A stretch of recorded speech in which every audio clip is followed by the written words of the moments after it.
출애굽기 18장부터 20장까지 우리가 함께 살펴보겠습니다.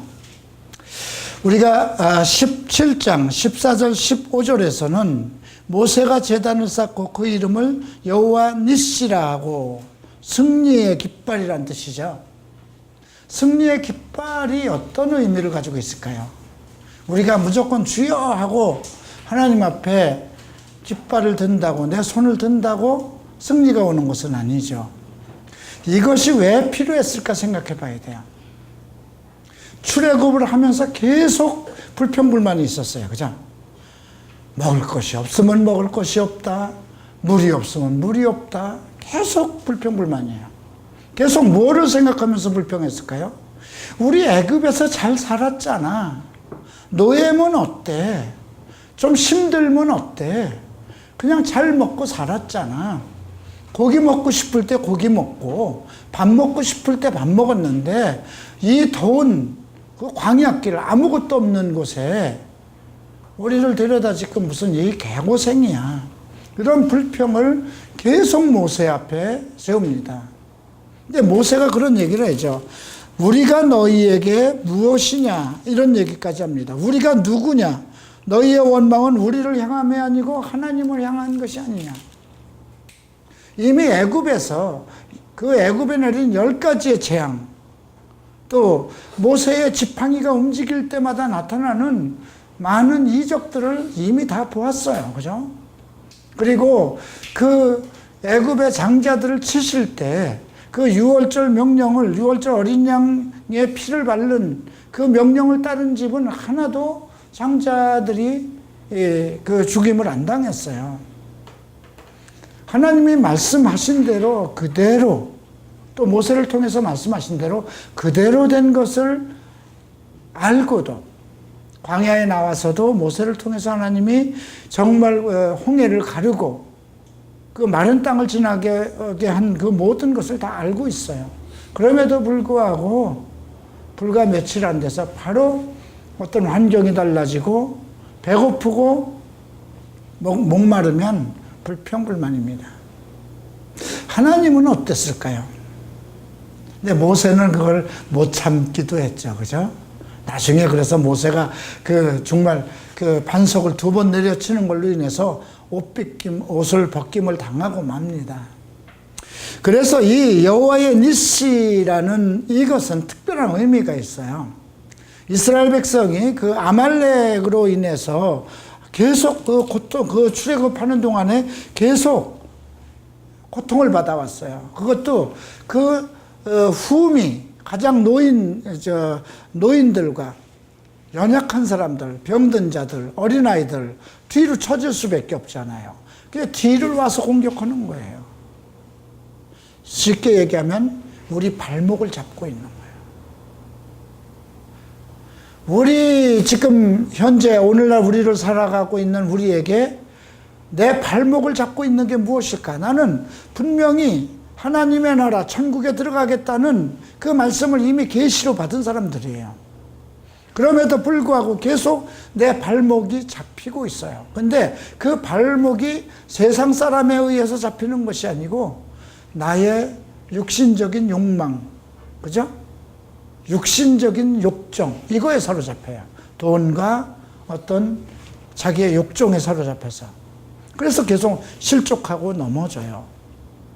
그래서 우리가 사탄이 지배하는 큰 세계적인 그런 사탄의 세계라고 했을 경우에는 애굽을 얘기하는 거고요. 우리를 총체적으로 지배하는 그 사탄의 존재, 세력, 권능, 이것이 애굽이고요.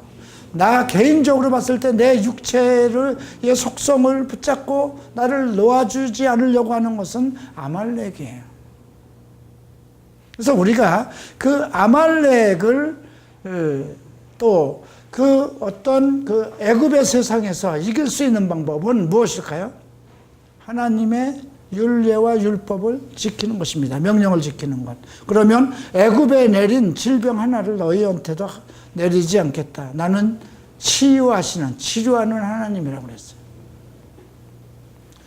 우리가 오직 하나님의 말씀과 율례를 따라서 살아간다면 세상이 우리를 지배하지 못한다는 것입니다. 모든 것에서 치유함을 갖고 평안함과 기쁨을 누릴 수 있다는 거예요. 예. 두 번째는 이제 아말렉과의 전쟁이 일어났어요. 그래서 여호수아가 이제 나가서 싸움에 이제 여호수아가 나가서 아말렉과 싸우고 있고, 모세와 아론과 훌은 산꼭대기에 올라가서 모세가 손을 듭니다. 그러면 이스라엘이 이기고, 손을 내리면 힘이 들 수밖에 없으니까 손이 내려오면 아말렉이 이겼어요. 그래서 모세의 팔이 피곤함에 그들이 돌을 가져다가 모세의 아래에 놓아 그가 그 위에 앉게 하고, 아론과 홀이 한 사람은 이쪽에서 한 사람은 저쪽에서 모세의 손을 붙들어 올렸더니 그 손이 해가 지도록 내려오지 아니한지라. 하나님께서는 이제 그를 도와서, 그러나 모세의 손이 들려 있을 때, 그죠? 예. 아말렉을 이길 수 있었다는 것입니다. 무엇일까요? 하나님은 어떤 일을 행하실 때에 자기의 로드십, 그 로드십을 세우는데 어떤 한 사람을 통해서 어떤 리더를 세워서 그를 통한 리더십을 만들어 가신다는 겁니다. 그래서 우리가 이 말씀을 통해서 여러분들이 하나님의 말씀을 직접 들을 수 있어야 되는데, 직접 듣는다는 건 무슨 뜻일까요? 그런 체제를 가지고 계시지 않으신다는 거예요. 그죠? 만약에 여러분들이 하나님과 직접적으로 다 소통할 수 있고 기도할 수도 있어요. 그래서 여러분들의 로드십이 개인적으로 하나님과 가질 수 있다면 교회가 필요 있을까요? 없을까요? 교회가 필요 없죠. 예수님을 이 땅에 보내셨고, 예수님을 통해서 12제자를 세우시고, 그 12제자를 통해서 교회를 세우신 후에, 교회를 설립한 후에 계속해서 하나님이 기름 부은 자를 세우셨다는 거죠. 왜 그러면 신약의 시대에 성령이 우리 안에서 역사하고 있고 성경이 우리에게 있음에도 불구하고 교회라는 것이 필요하고, 교회에 세운 리더십이, 목사와 그 조직이 왜 필요한가, 이겁니다. 그래서 모세는 아무리 자기가 혼자 그 팔을 들고 있으면 이길 수는 있지만 자기의 체력으로 자기 혼자서 그 손을 계속해서 들고 있을 수는 없다는 것입니다. 그래서 그를 돕는 헬퍼들을 두시는 거죠. 그 아름다운 목양이라는, 한국에서 저희가 이태원에서 제일 먼저 갈보리 채플에 관한 책을 출판한 건데요. 레리 텔러가 쓴 내가 내 스승에게 배운 것이라는 얇은 책자였습니다. 거기에 보면 레리 텔러라는 분은 지금은 이제 갈보리 채플 떠나서 다른 데서 목회를 하고 있지만 갈보리 채플 성경대학을 25년간 하시던 분입니다. 그분은 침례교에서 목사가 되고 갈보리 채플 오기 전에 2,000명 이상의 큰 교회를 담임을 하던 분이에요. 근데 갑자기 아내와 이혼을 했어요. 그 아내와 결혼한 것이 좀 그가 건들건들하고 그랬을 때, 좋은 가정에서 태어났지만 히피들과 어울리는 그런 생활 속에서 얻은 아내였기 때문에 그 아내가 사모로서의 어떤 준비가 안 된 상태에서 결국은 이혼을 하게 됐어요. 이혼을 하고 나니까 목회를 할 수가 없어서, 그런데 척 스미스 목사님이 그를 데려다가 성경대학교 학장으로 세웠습니다. 그리고 척 목사의 그 비서와 재혼을 시켰어요. 그런데 먼저 처에게서 난 아들이 하나 있었습니다. 그 아들이 IQ가 180이 넘는다. 근데 권총 자살을 하고 말았어요. 저희가 그 자유복장이라는 그 책 하나가 있어요. 한번 그 내용을 보면 아는데, 그가 쓴 내가 내 스승으로 배운 그 글이라는 그 책에 어떤 내용이 있냐면, 내가 하는 일은, 그게 첫 페이지 거의 그의 속에, 이 내가 하는 일은 모두 척 스미스 목사님이 하시는 일입니다. 그 제목이 뭐냐면 갈보리 채플의 지침인데, 갈보리 채플 사역자들의 지침을 쓴 것임에도 불구하고 학장으로 20년 재직하면서 충분히 자기의 생각을 쓸 수도 있는데, 내가 하는 모든 일은 우리 척 스미스 목사님이 다 하실 수 있는 일입니다. 그러나 그분이 너무 바쁘기 때문에 나는 그의 새끼 손가락과 같은 역할을 하는 것 뿐입니다. 제가 20여 년 전에 그 책을 보고, 와, 그렇구나, 이렇게 해야 되는 거구나, 이제 그런 것을 생각했는데, 오늘 이 글을 보면서 우리가 17장에서 나오는 여호와 니시라는 이 말씀을, 모세가 제단을 쌓고 그 이름을 여호와 니시라고 하였는데, 여호와께 맹세하기를 여호와가 아말렉과 더불어 대대로 싸우리라 하셨다. 이 말씀 대부분은 그렇게만 생각해요. 승리의 깃발. 근데 어떻게 해서 승리를 이루었는가에 대해서는 우리가 생각해 봐야 되죠. 그죠? 예. 백성들은 늘 불평을 하고 있어도, 이제 너희가 모세가 없다면, 또 모세는 너를 돕는 헬퍼들이 없다면, 돕는 동역자들이 없다면 너는 아말렉과의 전쟁에서 계속 승리를 할 수도 없고, 또 핵심은 누구예요? 모세예요. 그죠? 그리고 그를 도와야 하는 헬퍼들, 또 밖에 나가서 싸우는 여호수아도 있어야 되는 거죠. 그걸 통해서 하나님께서는 우리에게 지금 전달해 주는 것도 마찬가지예요. 교회라는 것은 무엇일까? 교회의 담임은 어떤 역할일까? 부목사는 어떤 역할일까? 내가 방송을 듣고, 우리 지금 오늘 촬영을 하면, 이거 집에 가서 오늘 저녁이면 다 봐요. 구태여 여기까지 와서 들어야 할 필요가 있는가? 만약에 이걸로 인해서 성도들이 수요일날 안 오고 주일날 안 온다면 안 오는 게 좋아요. 그죠? 우리는 우리 갈보리 채플 성도들 중에 부득이 수요일 날도 못 오고, 또 외부에서 갈보리 채플의 어떤 메시지를 필요로 하는 사람들을 위해서 영상을 하는 것인데, 여러분들 마음속에 이게 꼭 영상으로 들으면 되는 것이지 무슨 필요가 있느냐 했을 때에는 교회가 필요 없는 거예요. 그렇죠? 교회라는 건 하나의, 예수님이 왜 하늘에서 직접 얘기해서 다 우리가 알아들을 수 있게 각 사람이 한꺼번에 일시에 다 들을 수 있도록 하실 수 있을까요? 없을까요? 하실 수 있어요. 그죠? 하나님이 직접 전 세계 모든 크리스찬이 어떤 말을 들을 수 있도록 하실 수 있어요. 그래도 그렇게 하시지 않고, 이렇게 하나님의 그 교회를 통해서 세우신 기름 부은 종을 통해서 하나님의 어떤 그 질서, 하나님의 세계의 질서, 그걸 통해서 우리 삶 속에 있는 나를 괴롭히고, 나를 지배하고, 나를 괴롭히는 그 모든 죄의 속성들, 악한 영들의 그 끈앞을 자른다는 것. 그렇게 해서 정말 그 승리를 할 수 있는, 정말 여호와는 나의 깃발이라는 그 승리를 우리가 외칠 수 있는 그런 계기를 베풀고 있다는 것을 우리가 17장에서 보았고요. 18장은 그와 같은 내용입니다.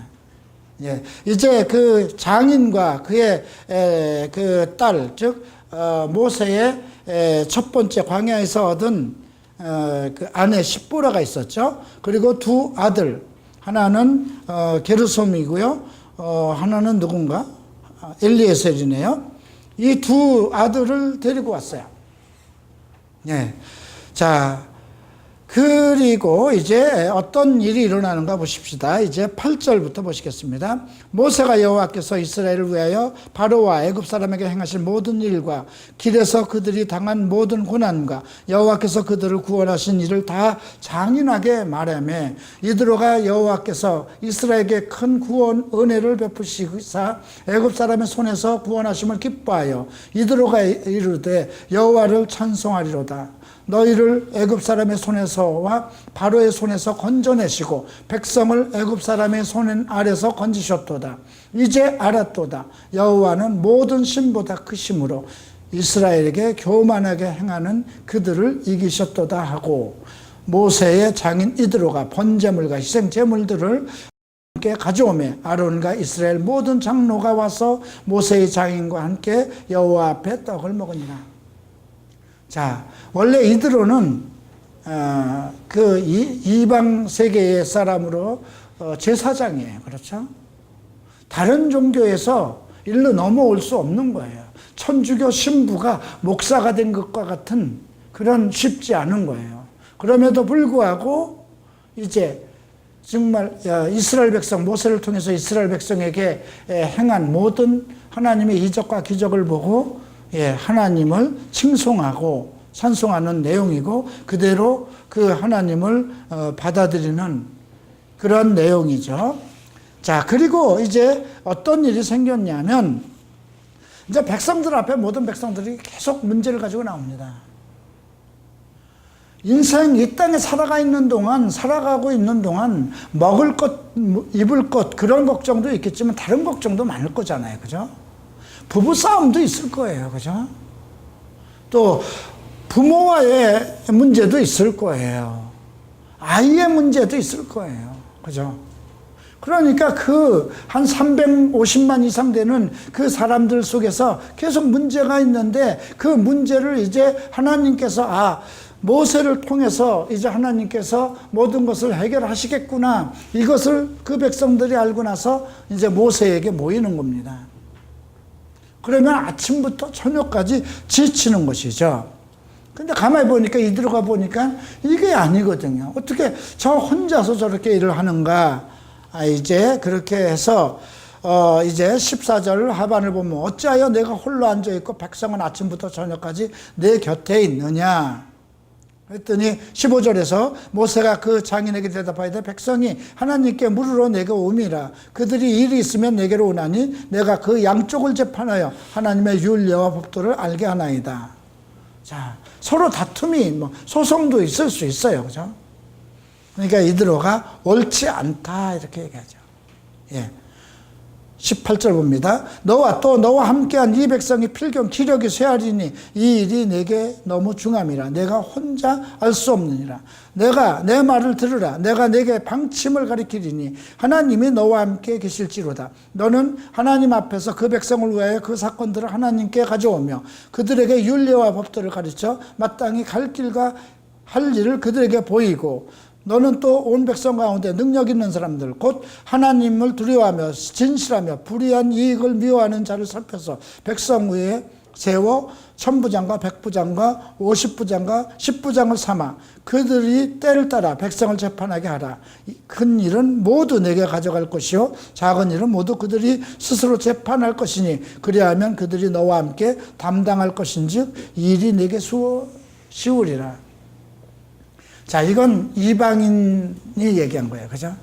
지금으로 본다면 어떻게 할까요? 바로 초신자예요. 그죠? 하나님을 찬송하고 믿은 지 불과 얼마 안 됐어요. 물론 장인이 나이도 많아요. 자기 집안의 어른이기도 해요. 그런데 하나님이 친히 세우시고 하나님의 그 능력이 모세의 손에 있는 것을 아는 그런 상황 속에서 과연 아무리 장인이라 할지라도 그 이방 사람, 이방인 제사장의 말을 따를 수 있을 것인가. 근데 이 문제는 뭐냐면 하나님께서 그 모세에게 모든 판결을 할 수 있는 능력과 권능은 주셨지만 모세는 이것은 자기 혼자서 다 감당해야 할 것이라고 생각했다는 거예요. 근데 지도자는 그렇게 생각할 수 있어요. 가끔 저는 그런 걸 생각해요. 저 상담이 많아지면 앞으로 이걸 어떻게 할 것인가.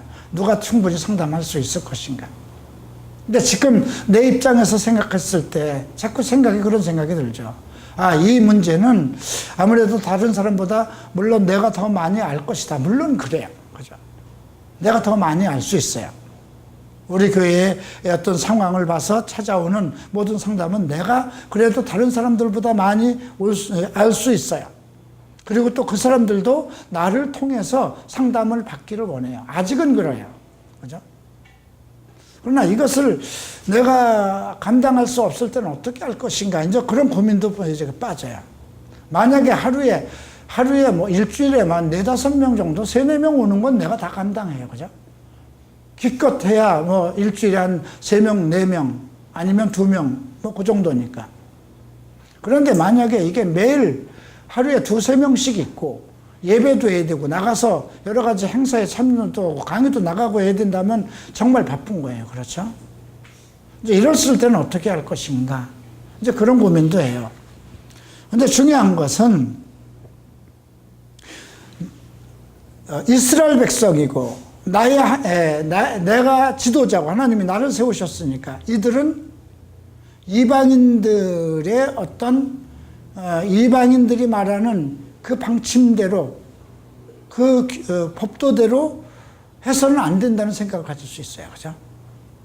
만약에 어느 천주교 신부가 아니면 어떤 승려가 와서 내가 하는 것을 이렇게 보고, 너무 이건 이현아 목사가 너무 혼자서 힘드는 것 같은데, 그리고 이 목사 내가 보기에는 그거 아무래도 안 될 것 같아요. 그런데 나보다 존경할 수 있는 우리 큰 대형교회 목사라든가 교계 어른들이 얘기한다면 참고로 그렇군요, 받아들이기가 쉬워요. 근데 천주교 신부라든가 어떤 승려가, 물론 그가 와서 하나님을 찬양하고 당신의 하나님 대단한 분입니다 하고 우리 하나님께 같이 예물을 드렸다 하더라도 이 사람이 금방 우리와 함께 몇 년 동안 같이 사는 사람도 아니잖아요. 교리를 다 하는 사람도 아니잖아요. 근데 그 사람이 나한테 충고를 했다면 내가 쉽게 받아들일 수 있을 것인가? 말씀은 고맙겠는데 이거는 내가 해야 됩니다. 이렇게 하지 않겠어요? 그래서 우리가 오늘 이 18장에서 발견할 수 있는 것은, 우리가 하나님께서 어떤 명령을 주신 율례와 명령은 그 명령대로 따라야 돼요. 그리고 하나님께서 세우신 어떤 그 리더십은 그 리더십대로 따라가야 돼요. 그러나 how to라고 그래야 될까요? 방법론. 밥을 왼손으로 먹을 것이냐 오른손으로 먹을 것이냐. 밥상을 차리는데 나물이 왼쪽에 있든 뭐 오른쪽에, 우리가 제사상을 차리면 그 전부 다 동쪽에는 뭘 놔야 되고 서쪽에는 뭐를 놔야 되는 그 법이 있어요. 그죠? 그거 바뀐다고 그래서 조상이 와서 안 먹는 것도 아니에요. 조상이 살아있다고 그래도. 그죠? 그런데도 우리 법은 그렇게 돼 있어요. 근데 그거는 문제되지 않아요. 그죠? 왼쪽에 있든 국그릇이 오른쪽에 있든 왼쪽에 있든 뭔가 불편할 수는 있지만. 그죠? 이제 그런 문제예요. 하나님의 율례와 명령과 하나님께 세우신 리더십은 그대로 따라가야 되겠지만 세상을 살아가는 원칙과 치리하는 원칙에 있어서는 그만한 경륜을 가지고 있는 사람의 지혜도 필요하다는 것입니다. 우리가 그런 것을 이제 이걸 통해서 배울 수 있죠. 19절 보면, 이제 내 말을 들으라. 내가 내게 방침이라고 그랬잖아요. 그죠? 가르치리니 하나님이 너와 함께 계실지로다. 너는 하나님 앞에서 그 백성을 위하여 그 사건들을 하나님께 가져오며 그들에게 율례와 법들을 가르쳐 마땅히 갈 길과 그 할 일을 그들에게 보이고, 그리고 천부장, 백부장, 50부장, 10부장을 세워서 그들이, 작은 일은 그들이 할 거고, 그죠? 역량대로 할 것이고, 그리고 큰 일은 네가 담당을 하라. 이때 24절에 보니까 이에 모세가 자기 장인의 말을 듣고 그 모든 말대로 하여 천부장과 백부장과 50부장, 10부장을 삼았고 그들이 때를 따라 백성을 재판하되 어려운 일은 모세에게 가져오고 모든 작은 일은 스스로 재판하더라. 이렇게 지혜를 얻었습니다. 그래서 우리가 이런 말이 있죠. 우리말에 노인의 말을 들으면 자다가도 뭘 먹는다고요? 떡을 먹는다 그러죠. 근데 노인의 말을 듣지 않아서 실패한 왕이 누구였죠? 르호보암? 누구의 아들이었나요? 솔로몬의 아들이었습니다. 그렇죠? 그때 아히도벨인가? 아히도벨의 그 지혜를 안 듣고 젊은이들의 지혜를 충원을 들어가지고 결국 실패했고 아히도벨이 아마 자살을 했죠. 나이를 들면 이럴 수는 있어요. 지식은 더 많은 사람들이 배운 사람이 가질 수 있어요. 그래도 세상을 살아가는 지혜는 경륜이라는 게 있어요. 자, 시골에서 초등학교밖에 졸업 못하고 평생을 농사를 짓던 분이 있다고 하십시다. 그리고 열심히 공부해서 그 판사나 검사가 된 아들이 있다고 하십시다. 판사나 검사가 된다고 해서 그가 법이라든가 이런 것은 잘 재판을 할 수는 있어도 세상 살아가는 원리는 자기 아버지가 더 잘할 수 있는 거거든요. 이런 것이 근거가 돼서 이제 나중에 율법이라는 게 생겨요.